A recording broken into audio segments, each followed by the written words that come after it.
ஒரு அற்புதமான வார்த்தை இந்த காலையில் ஆண்டவர் நம்மோடு பேசியிருக்கிறார். நம்ம ஊருடைய இருதயத்திலே மறைந்திருக்கிற பாவத்தை ஆண்டவர் பேசியிருக்கிறார். அதுதான் நான் உணர்கிறேன். இப்போ நம்ம பார்க்க வேண்டியவர் நாம் கேட்டது போல் ஆண்டவராகிய இயேசு கிறிஸ்து. அவரால் தான் எல்லாம் கூடும். அவர்தான் நமக்கு செய்ய முடியும். அப்படிப்பட்ட ஒரு ஆசையையும் மற்ற சகோதரர்கள் நமக்கு தூண்டி விட்டுருக்காங்க. இப்படிப்பட்ட இந்த தாழ்மையை நம்ம யாரிடத்துல கற்றுக்கொள்ள முடியும் அப்படிங்கிறத நமக்கு ஆண்டவர் இந்த நாளில் தூண்டி விட்டுருக்கிறார். நான் இதை கேட்டுக்கொண்டிருக்கும்போது ஒரு அற்புதமான தேவ மனிதனை ஆண்டவர் எனக்கு நினைப்பூட்டினார்.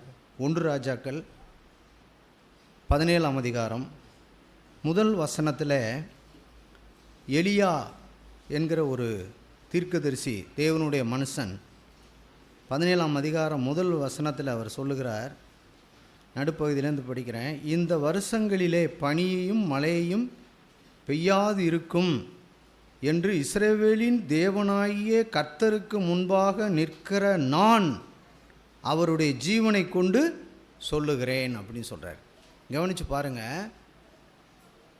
இங்கே தேவனாகிய கர்த்தருக்கு முன்பாக நிற்கிற மனிதன்.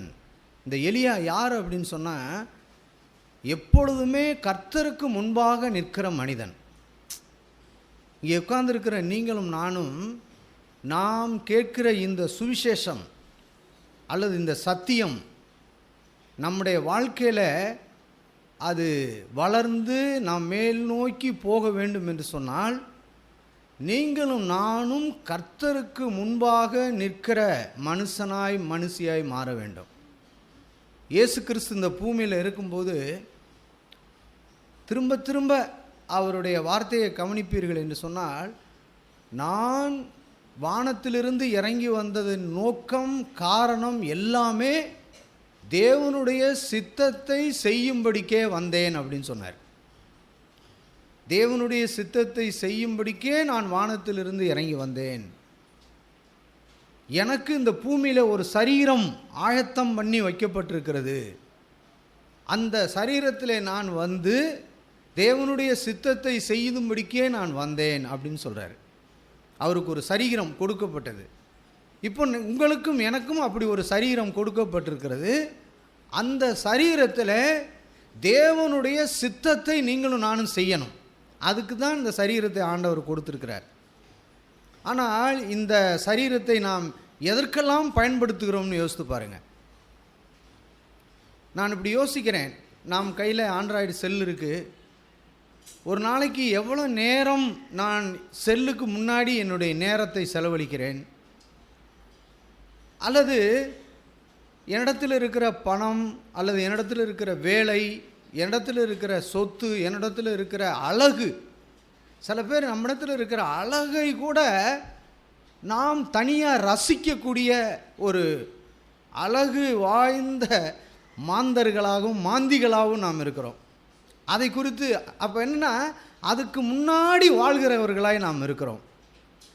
அல்லது நம்முடைய வேலை, இப்படி எத்தனையோ காரியங்களுக்கு முன்னாடி நீங்களும் நானும் வாழ்கிறவர்களாய் இருக்கிறதுனால்தான் நமக்குள் இருக்கிற பெருமை அதை அப்படியே எடுத்து காட்டுகிறது.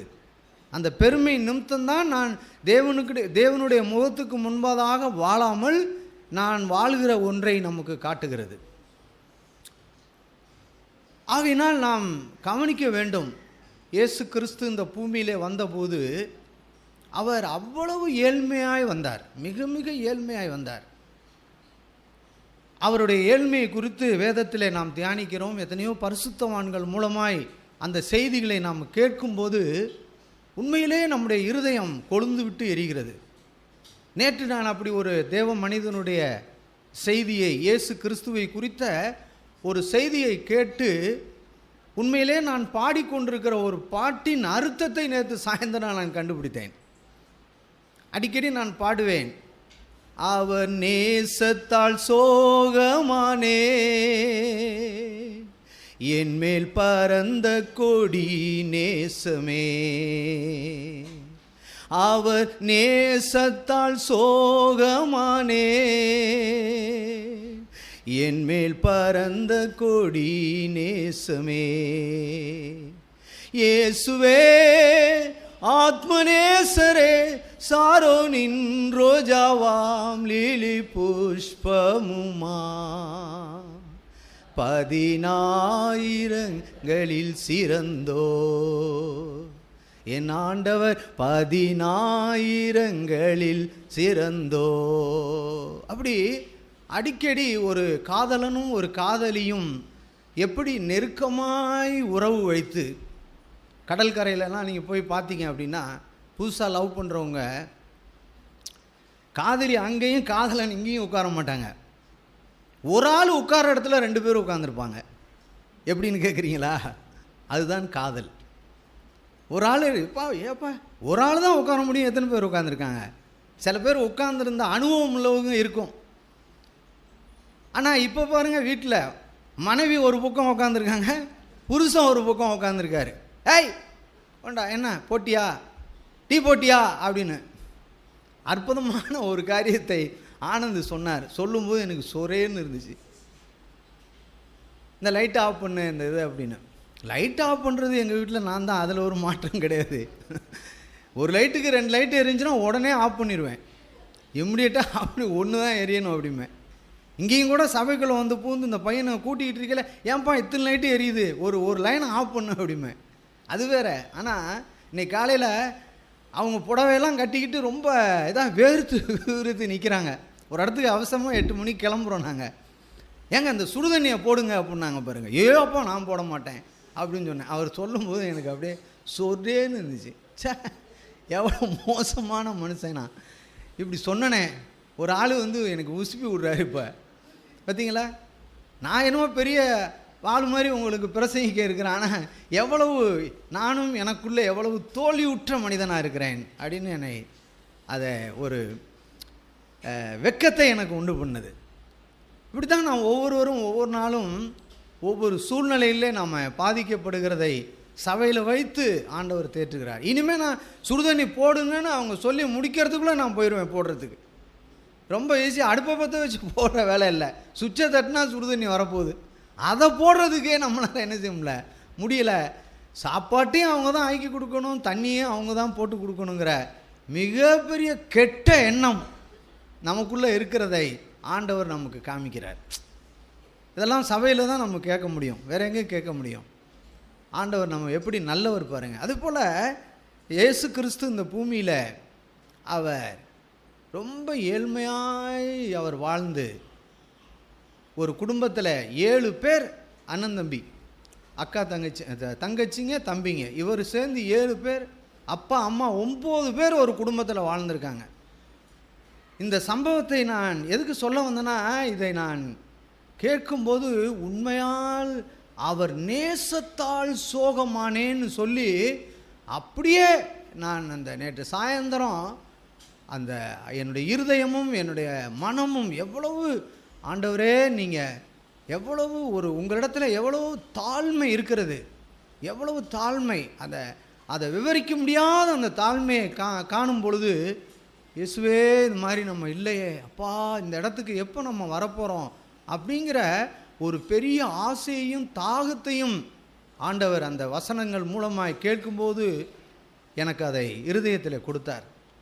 அப்போ இந்த வேத வசனத்தின்படி நாம் சொல்கிறது என்ன அப்படின்னா, நான் என் மனதில் நான் எப்பொழுதும் தேவனுக்கு முன்பாய் நிற்கிற ஒரு மனிதனாய் நான் இருப்பேன் என்று சொன்னால், உண்மையாகவே நான் தாழ்மை என்கிற இடத்துக்கு என்னால் வர முடியும்.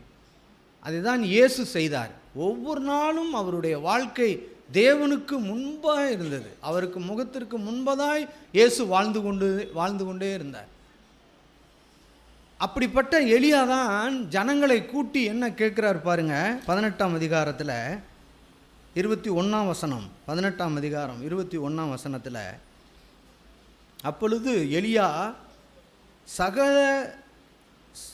அப்பொழுது எலியா சகல ஜனத்தண்டைக்கும் வந்து, நீங்கள் எந்த மட்டும் 2 நினைவுகளால் குந்தி குந்தி நடப்பீர்கள் அப்படின்னு சொன்னார். சொல்லலாம்ல? எந்த நினைவு 2 நினைவுகளால் குந்தி குந்தி நடப்பீர்கள். ஒன்று, கர்த்தர் தெய்வமானால் அவரை பின்பற்றுங்கள், பாகால் தெய்வமானால் அவரை பின்பற்றுங்கள் என்றார். அதற்கு ஜனங்கள்லாம் பிரதியுத்தாரமாக அவருக்கு ஒன்றும் சொல்லவில்லை. இப்போ பாருங்கள், எவ்வளோ முக்கியமான விஷயத்தை எலியா பேசுகிறார். எல்லாரையும் பார்த்து கேட்குறார், நம்ம எல்லாரையும் பார்த்து, எந்த மட்டும் நீங்கள் குந்தி குந்தி நடப்பீர்கள் அப்படின்னா, நம்முடைய வாழ்க்கை நாம் கேட்டது போல தாழ்மை அல்லது தாழ்மையை போல இருக்கிற விஷயம். ஒரு சொன்னாங்கள்ல, பழைய சட்டையை போட்டுக்கிறதோ அல்லது ரொம்ப கசங்கி போன சட்டையை போட்டுக்கிறதோ அல்லது மனுஷருக்கு முன்னாடி நம்ம நடிக்கிறதோ, இந்த மாதிரி விஷயங்கள் நமக்குள்ளே இருந்தும் அது இல்லாததை போல நாம் செய்கிற விஷயமும் இந்த வேத வசனத்தில் இருக்கிறது. நாம் என்ன அவர் சொல்கிறார், எந்த மட்டும் நீங்கள் குந்தி குந்தி நடப்பீர்கள். அப்போ கர்த்தர் தெய்வமானால் கர்த்தர்கிட்ட வந்துருங்க, அவர் சொல்கிற வார்த்தையை கேளுங்க, அவருக்கு முன்னாடி வந்துருங்க. இல்லை அப்படின்னா நீங்கள் என்ன செய்யுங்க, பாகால்கிட்ட போயிருங்க அப்படின்னு சார்பாக ஜனங்கள்கிட்ட பேசுகிறார். இன்றைக்கி கூட அதை தான் நம்மள்கிட்ட ஆண்டவர் பேசுகிறார்.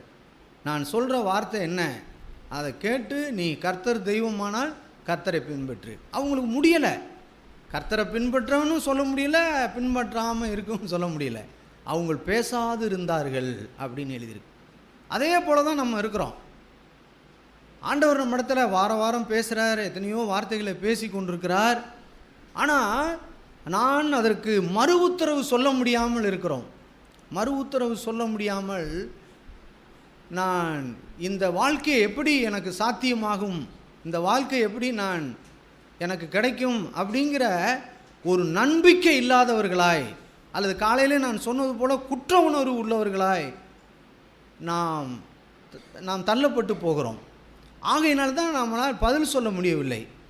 இப்போ அவர் என்ன செய்கிறார் பாருங்கள். உடனே இப்படி எல்லாம் செஞ்சுட்டு 23ஆம் வசனத்தில்,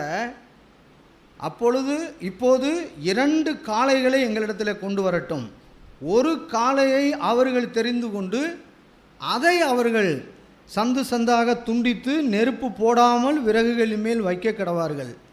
நான் மற்ற காளையை அப்படியே செய்து நெருப்பு போடாமல் விறகில் மேல் வைப்பேன் அப்படின்னு சொல்கிறார். அப்போ என்ன, அங்கே ஒரு போட்டி வருது. இப்படியெல்லாம் பேசாமல் இருந்ததுனால ஒரு விஷயத்தை அவர் பேச ஆரம்பிக்கிறார். 2 காளை தெரிந்து கொண்டு, ஒன்றை நீங்கள் வச்சுக்கோங்க, ஒன்றை நான் வச்சுக்கிறேன், 2 பேரும் போடுவோம், ஆனால் நெருப்பு போடக்கூடாது. நெருப்பு போட்டால் தான் அதை பற்றி எரிஞ்சிடும், நெருப்பு போடக்கூடாது அப்படின்னு அவர் ஒரு சவாலை கொடுக்குறாரு.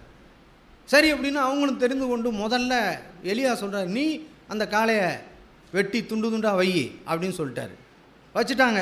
வச்சு ஒரு இதை வச்சு விறகு அடுக்கி விறகு மேலே காளையை வெட்டி வச்சுட்டு அவங்க கூப்பிட்றாங்க, அவங்க தேவனை நோக்கி கூப்பிட்றாங்க, வா வா வான்னு.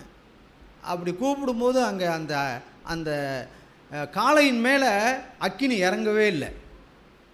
அப்படி இறங்காதனால இவர் என்ன சொல்கிறார் 27ஆம் வசனத்தில், மத்தியான வேளையிலே எலியா அவர்களை பரியாசம் பண்ணி உரத்த சத்தமாய் கூப்பிடுங்கள், அவன் தேவனாமே, அவன் தியானத்தில் இருப்பான், அல்லது அலுவலாய் போயிருப்பான், அல்லது பிரயாணமாய் போயிருப்பான், அல்லது தூங்கினாலும் தூங்குவான், அவனை எழுப்ப வேண்டியதாக இருக்கும் என்றான். அவரை எழுப்ப வேண்டியதாக இருக்கும் என்றான் அப்படின்னு சொல்கிறான். அப்போ அந்த அந்த சூழ்நிலையை நம்ம கவனித்து பார்ப்போம். ஏன் அங்கே தேவன் இறங்கலை? அவன் கூப்பிடுகிற தேவன் அங்கே ஏன் இறங்கி வரல? அங்கே ஏன் அந்த வெட்டி வச்சு அந்த காளையை ஏன் அதை பட்சிக்க ஒரு அக்கினி இறங்கி வரல அப்படின்னு சொன்னால், அவர்களுக்குள் இருந்த நாம் கேட்டது போல பெருமை அப்படிங்கிற சுயநலம் அப்படிங்கிற ஒரு மிகப்பெரிய பாவம் அவர்களுக்குள்ளே இருந்துச்சு. அப்படிப்பட்ட அந்த சுயநலமும் பெருமையும் அவர்களுக்குள் இருக்கிறதுனால் அவர்கள் இந்த சவால், இந்த போட்டிக்கு வந்தும் அவர்களால் ஜெயிக்க முடியாமல் போய்விட்டது.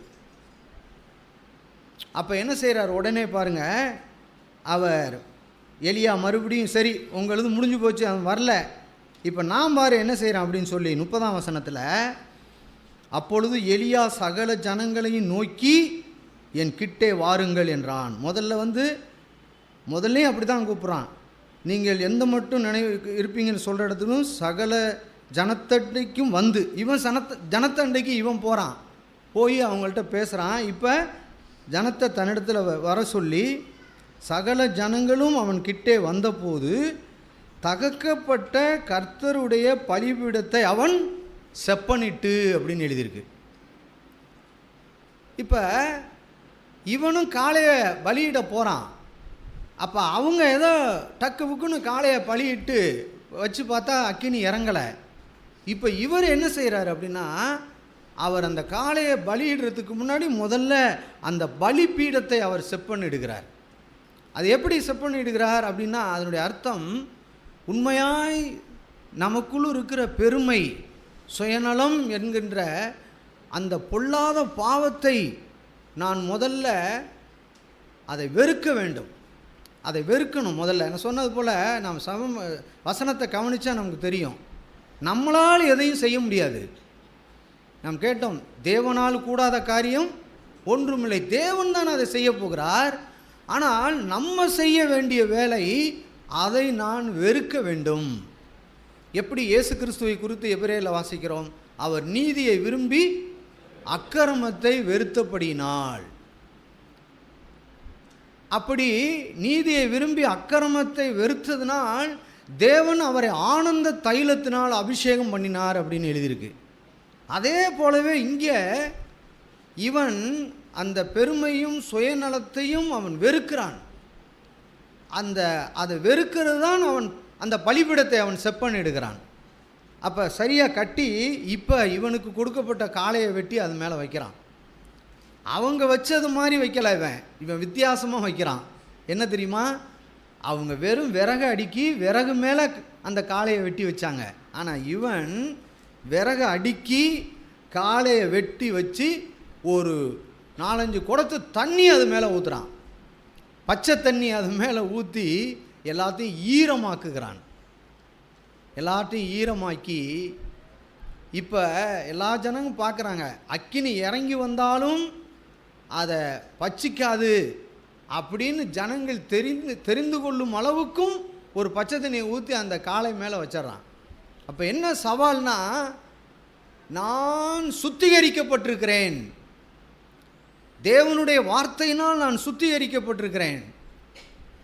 தேவனுடைய அந்த தண்ணீர் என்கிற, அது எபேசியரில் வாசிக்கிறோம், தண்ணீர் முழுக்கினால் அப்படின்னு வாசிக்கிறோம். அந்த தண்ணீர் முழுக்கினால் நான் சுத்திகரிக்கப்பட்டிருக்கிறேன் அப்படிங்கிற ஒரு அர்த்தத்தை தான் இங்கே அதை காமிக்கிறது. அப்படி அவன் சொன்ன உடனே இங்கே என்ன நடக்கிறது பாருங்கள், 38வது வசனத்தில், அப்பொழுது கர்த்தரிடத்தில் இருந்து அக்கினி இறங்கி அந்த சர்வாங்க தகன பலியையும் விறகுகளையும் காளையையும் கற்களையும் மண்ணையும் பட்சித்து வாய்க்காலில் இருந்த தண்ணீரையும் நக்கி போட்டது அப்படின்னு எழுதியிருக்கு. அந்த அங்கே ஊற்றி வச்சுருந்த எல்லா தண்ணீர் வரைக்கும் அந்த அக்கினி பச்சி எடுத்துகிட்டு போயிட்டு. அப்போ ஒரு இருதயம், ஒரு அக்கிரமத்தை வெறுக்கிற ஒரு இருதயம் மாத்திரம் நமக்கு இருந்தால் போதும். இந்த செய்தியை கேட்குற உங்களுக்கு எனக்கும் ஒவ்வொரு நாளும், ஆண்டவரே இந்த அக்கிரமத்தை நான் வெறுக்கிறேன். நம்ம இதில் கிராமத்தில் வாழ்கிறோம். நம்ம கூட கிராமத்தில் நாங்கள் கூட வாழ்கிற இடத்துல பார்த்திங்கன்னா பக்கத்தில் ஒரு அம்மா இருக்காங்க. அதோ குடுக்கல் வாங்கல் இருக்கும் போல இருக்குது.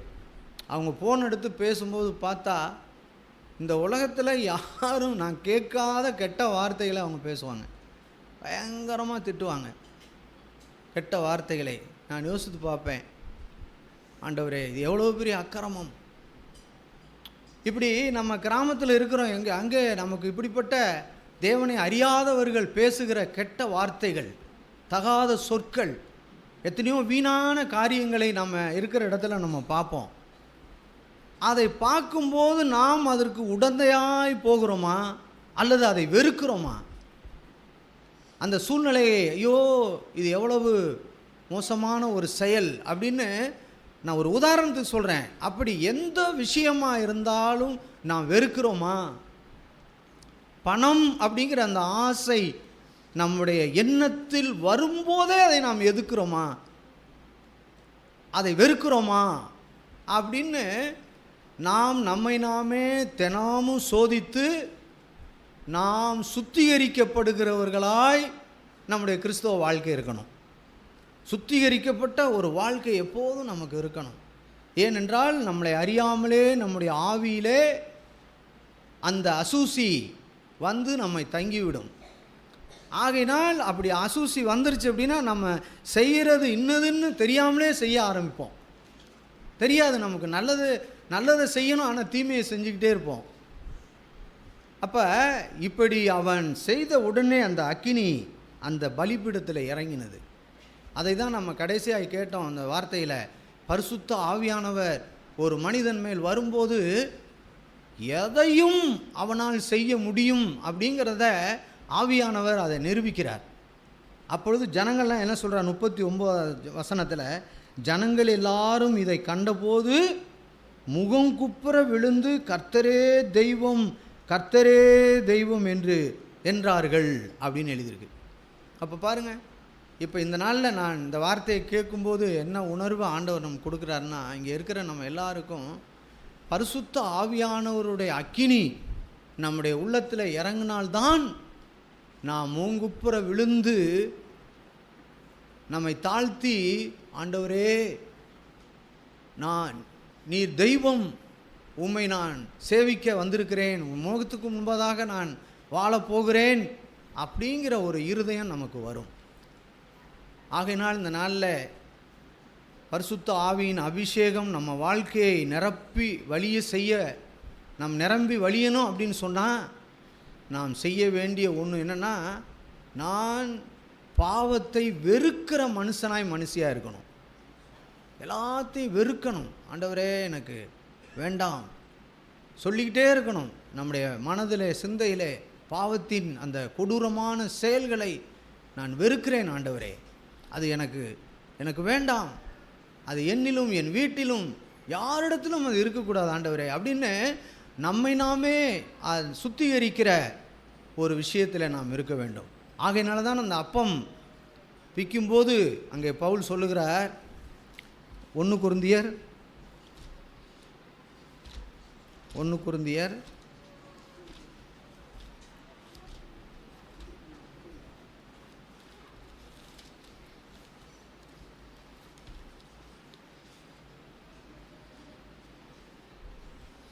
11 அதிகாரம் 31 வசனம். நம்மை நாமே நிதானித்து அறிந்தால் நாம் நியாயம் தீர்க்கப்படும். தெரியுதா? இந்த வசனம் புரியுதா அவங்க எல்லாருக்கும்? நம்மை நாமே நிதானித்து அறிந்தால் நாம் என்ன செய்யப்பட மாட்டோம்? நியாயம் தீர்க்கப்பட மாட்டோம். நமக்கு நியாய தீர்ப்புன்னு ஒன்று இருக்குது. அந்த நியாய தீர்ப்புக்கு போய் நாம் அங்கே முன்னாடி நிற்கும்போது எப்படி எலியா இஸ்ரவேலின் தேவனாகிய கர்த்தருக்கு முன்பாக நிற்கிற நான் அப்படின்னு சொன்னார். அற்புதமான வார்த்தை. அவர் அந்த நியாய தீர்ப்பில் போய் நிற்கும்போது அவர் நியாயம் தீர்க்கப்பட மாட்டார். அதுபோலவே நீங்களும் நானும் இந்த பூமி நாட்களில் சேனைகளின் கர்த்தர் நம் ஆண்டவராகி இயேசு கிறிஸ்துக்கு முன்பதாய் நான் வாழ்கிறேன் அப்படின்னு யார் நிரூபிப்பா அப்படின்னா, இந்த வசனம் நம்மை நாமே நிதானித்து அறிந்தால் நாம் நியாயம் தீர்க்கப்பட மாட்டோம். அவர் சொல்லிட்டு சொல்கிறாரு, நாம் நியாயம் தீர்க்கப்படும் போது உலகத்தாரோடு ஆக்கினைக்குள்ளாக தீர்க்காதபடிக்கு கர்த்தராலே சிட்சிக்கப்படுகிறோம். அப்போ எனக்கு என் கிறிஸ்தவ வாழ்க்கையில் நான் கண்டுபிடிச்ச ஒரு மிகப்பெரிய ரகசியம், அது மிகப்பெரிய ரகசியம். நான் என்னை நியாயம் தீர்க்கணும். ஒருவேளை இந்த நாளில் நான் காலையிலிருந்து சாயந்தரம் வரைக்கும் என்னுடைய மனைவியின் இடத்துல பேசின வார்த்தைகள் அல்லது என்னுடைய புருஷனிடத்தில் பேசின வார்த்தைகள் அல்லது பெற்றோர்கள் பிள்ளைகளிடத்தில் பேசின வார்த்தைகள் அல்லது மற்றவர்களிடத்தில் பேசின வார்த்தைகள் எந்த வார்த்தையாக இருந்தாலும் அதை நீங்கள் நியாயம் தீர்த்து, ஆண்டவரே நான் சரியாக பேசலை, நான் இப்படியெல்லாம் நான் பேசிட்டேன், நான் தான் தப்பு அப்படின்னு நம்மை நாமே நாம் நியாயம் தீர்க்கணும். அப்படி தீர்த்தோம் அப்படின்னு சொன்னால் அதுதான் மிகப்பெரிய தாழ்மை. அப்படிப்பட்ட தாழ்மை உள்ளவர்கள் மன்னிப்பு கேட்பதில் முந்தி கொள்வார்கள். ஏன் நம்மளால் மன்னிப்பு கேட்க முடியல அப்படின்னா, நான் என்னையே நான் நியாயம் தீர்க்காதனால தான். நேற்று கூட ஒருத்தர் ஒரு வேலை விஷயமாக கடுமையான ஒரு வார்த்தையை சொல்லிவிட்டு அப்புறமா நான் அதை குறித்து ஆண்டவரிடத்தில் போகும்போது, எல்லாம் சரிதான், ஆனால் நீ சொன்ன வார்த்தை தப்பு, அப்படி சொல்லக்கூடாது அப்படின்னு உடனே நான் என்னை நியாயம் தீர்த்து நான் ஆண்டவரிடத்தில் போகும்போது அந்த மனுஷனை பார்த்து வந்த பிற்பாடு அவரிடத்துல நான் மன்னிப்பு கேட்டேன். சாரி, நான் இப்படி பேசியிருக்கக்கூடாது, இந்த சூழ்நிலையின் காரணமாக நான் எல்லாம் பார்த்த உடனே இப்படி நடந்து விட்டதே அப்படின்னு நான் இப்படி ஒரு வார்த்தையை சொன்னேன், நான் தயவுசெய்து என்னை மன்னித்து விடுங்கள் அப்படின்னு சொன்னேன். ஆனால் என்னை நான் நியாயம் தீர்க்காமல் நான் சரி அப்படின்னு நான் என்னை நியாயப்படுத்தியிருந்தேன் என்று சொன்னால் அந்த மனுஷனிடத்திலே நான் மன்னிப்பு கேட்க மாட்டேன். அப்போ இதை தான் நம்முடைய வாழ்க்கையில் தினமும் நாம் செய்ய வேண்டிய ஒரு முக்கியமான பகுதி. நம் வேலை ஸ்தலமாக இருந்தாலும் சரி, நம்முடைய குடும்பத்தில் கணவன் மனைவியாக இருந்தாலும் சரி, நாம் தொடர்ந்து மன்னிப்பு கேட்க வேண்டிய சூழ்நிலைகள் ஏராளமாக இருக்கிறது நான் பார்த்துருக்கிறேன். அப்போ அந்த மாதிரி சூழ்நிலைகளில் நம்மை தாழ்த்த முடியாமல் இருப்பது நமக்குள் இருக்கிற பெருமை தான். பெருமை உள்ள மனிதர்கள் யாரும் மன்னிப்பு கேட்க மாட்டாங்க. அப்படியே ஒருவேளை மன்னிப்பு கேட்டால் அது மேலோட்டமான ஒரு மன்னிப்பாக இருக்கும். இயேசு அந்த சிலுவையில் தொங்கும்போது இவர்களை மன்னியும், இவர்கள் அறியாமல் செய்தார்கள், இவர்களை மன்னியும் அப்படின்னு எப்படி கேட்க முடியும்? யோசித்து பாருங்கள். எவ்வளோ பெரிய தாழ்மை இயேசுவினிடத்தில் இருந்தது. ஆகையினால்தான் அவர் அந்த கடைசி நேரத்தில் ஒரு சுவாவத்தை, எல்லா சுவாவத்தை காட்டிலும் கடைசியாக சிலுவையில் போய் செய்து முடித்த ஒரு சுவாவம் என்ன தெரியுமா? பிறரை மன்னிக்கிற ஒரு சுவாவம். ஆகையினால்தான் அந்த அப்பத்தை எடுத்து அவர் பிச்சு எல்லாருக்கும் கொடுக்கிற அந்த விதம் எதை காட்டுகிறது என்றால், இதை புசிக்கிற நீங்கள் நான் மற்றவர்களை மன்னிப்பது போல நீங்களும் என்ன செய்யணும்? மற்றவர்களை மன்னிக்க வேண்டும். இந்த அப்பம் மற்றவர்களை மன்னித்த அப்பம், சாதாரண அப்பம் இல்லை. நான் உங்களுக்கு பிச்சு கொடுக்கிறேன் இந்த அப்பம், இது மற்றவர்களை மன்னித்த அப்பம், மற்றவர்களை ஏற்றுக்கொண்ட அப்பம், முரட்டாட்டமுள்ள மனைவியை ஏற்றுக்கொண்ட அப்பம். இயேசுவுக்கு மனைவி இருந்தார்கள். யார் தெரியுமா? 12 சீசர்களுக்கும் இயேசுவுக்கு ஒரு மனைவியை போல. அந்த 12 சீசர்களுடைய முரட்டாட்டத்தையும் ஏற்றுக்கொண்ட அப்பம், அவர்களை அன்போடு அரவணைத்த அப்பம். அவர் இந்த உலகத்தில் இருக்கும்போது எப்படி அன்பு வைத்தாரோ அதே போல முடிவு வரைக்கும் அன்பு வைத்தார். இங்கே இருக்கிற கணவன் எல்லாருக்கும் சொல்லுகிறேன், நமக்கு தந்த மனைவியினிடத்தில் கல்யாணம் பண்ணும்போது எவ்வளவு சிரிப்போடு பண்ணினோம். யோசித்து பாருங்கள், எவ்வளோ சிரிப்போடு கல்யாணம் பண்ணோம். நான் நினைத்த மனைவி எனக்கு கிடைத்து விட்டால். நான் அப்படி தான் பண்ணேன். அது நேர்மையாக சொல்கிறேன். எனக்கு நான் விரும்பின, நான் நேர்ந்து கொண்ட எனக்கு அற்புதமான மனைவி எனக்கு கிடைத்தார் அப்படின்னு நாம் கல்யாணம் செய்கிறோம். ஆனால் அதே போல தான் இயேசு 12 சீசர்களையும் தெரிந்து கொள்ளும்போது, அவர்களை திருமணம் பண்ணினதுக்கு அடையாளமாய் தெரிந்து கொண்ட போது அன்றைக்கு எப்படி நேசம் வைத்தாரோ அந்த நேசம் அவர் கடைசியாய் சிலுவையின் மரணத்துக்கு போகும்போது அந்த நேசத்தை வெளிப்படுத்தினார். முடிவு பரியந்தமும் அன்பு வைத்தார். ஒருவேளை இது மாதிரி நீங்கள் இருந்தீங்கன்னா இப்போவே திரும்புங்க, மனசை திருப்புங்க. ஆண்டவரே, உண்மைதான், நான் திருமணத்தின் போது நான் அந்த எனக்கு தந்த மனைவி எனக்கு அவ்வளோ சந்தோஷமாக இருந்தது, அவ்வளவு அற்புதமாக இருந்தது. அதே போல் சகோதரிகளும் உங்களுக்கும் சொல்லுகிறேன், புருஷன் டீன்னு வாயை திறக்கிறதுக்குள்ளே டீ போட்டு கொடுத்துருப்பீங்க.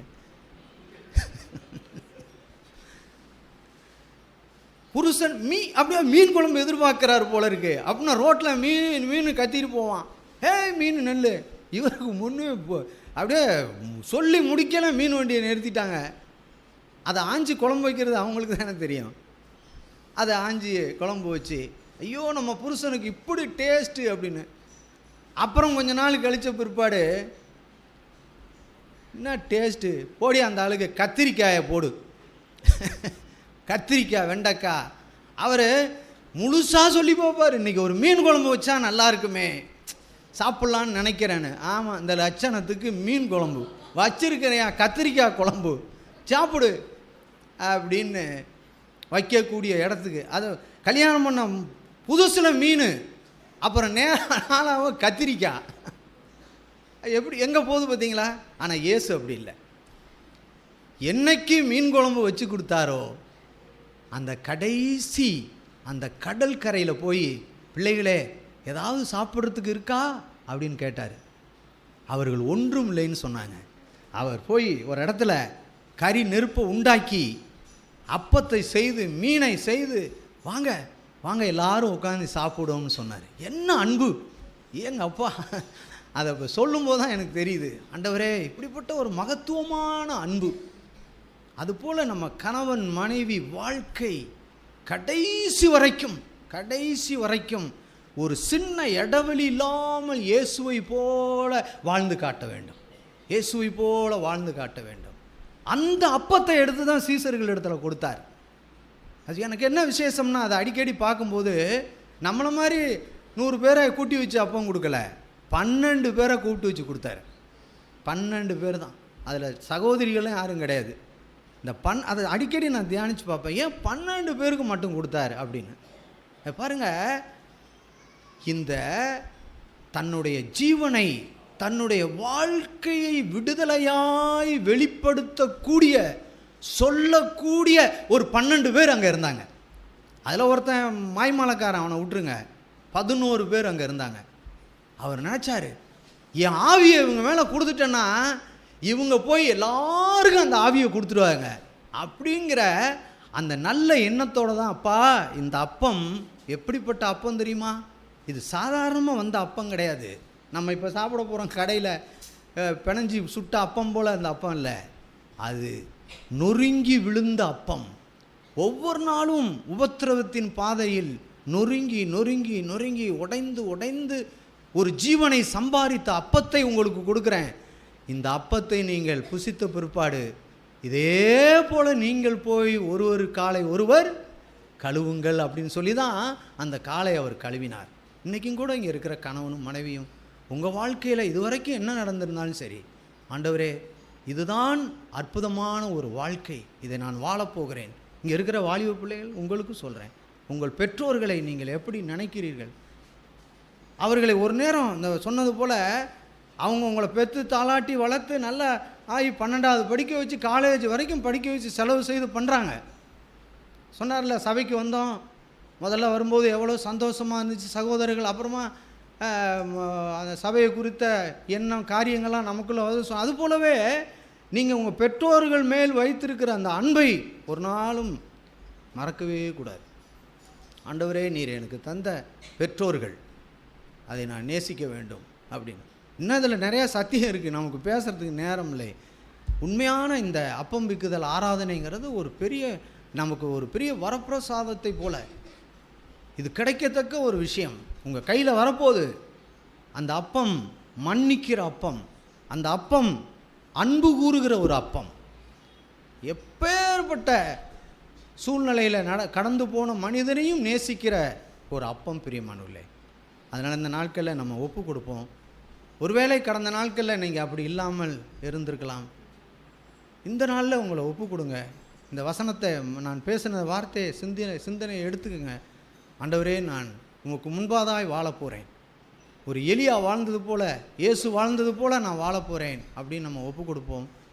வரப்போகிற நாட்களில் தேவன் நம்மை அற்புதமான ஒரு சபையாய் மாற்றி, விசேஷமாக நல்ல குடும்பங்களை மாற்றி, எப்போதும் கணவனை அன்னைக்கு என்னவோ அதுதான் இன்றைக்கும், அதில் எந்த மாற்றமும் இல்லை, எந்த மாற்றமும் இல்லை.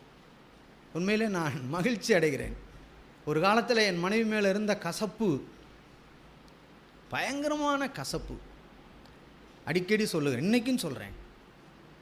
நான் இந்த சபையில் இந்த இடத்துல இருந்து அவ்வளோ பிரசங்கங்களை பண்ணியிருக்கிறேன், எவ்வளோ புத்திமதிகளை சபையில் சொல்லியிருக்கிறேன். ஆனால் என் உள்ளத்தில் என் மனைவி மேலே இருந்த கசப்பு எனக்கு போகவே இல்லை. ஒரு நாள் தேவ மனிதனுடைய, நம்முடைய மூத்த சகோதரருடைய செய்தியை நான் கேட்டுக்கொண்டிருந்த போது அவர் சொன்னார், உன் மனைவி மேல் நீ கசப்பு வைத்து கொண்டு நீ பண்ணுகிற 100 பிரசங்கமாக இருந்தாலும் சரி, 50 பிரசங்கமாக இருந்தாலும் சரி, அது குப்பை அப்படின்னு சொன்னார். அது என்ன குப்பைன்னாரு பாருங்க, அவ்வளவுதான். அப்படியே நொறுங்கி விழுந்துட்டேன். ஆண்டவரே, அப்படியே சரண்ட நான், ஆமாப்பா அப்படின்னு என் உள்ளம் அன்றைக்கு எப்படி அந்த இருதயம் எனக்கு கொப்புளிச்சிச்சோ அதுபோல் இப்பயும் கூட நான் உணர்கிறேன்.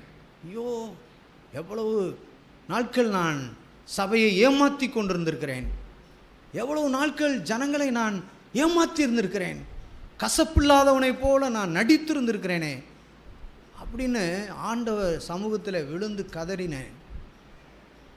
சின்ன விஷயந்தான், எனக்கு மாத்திரை கொடுக்கணும், சுடுதண்ணி கொடுக்கணும், இவ்வளவுதான்.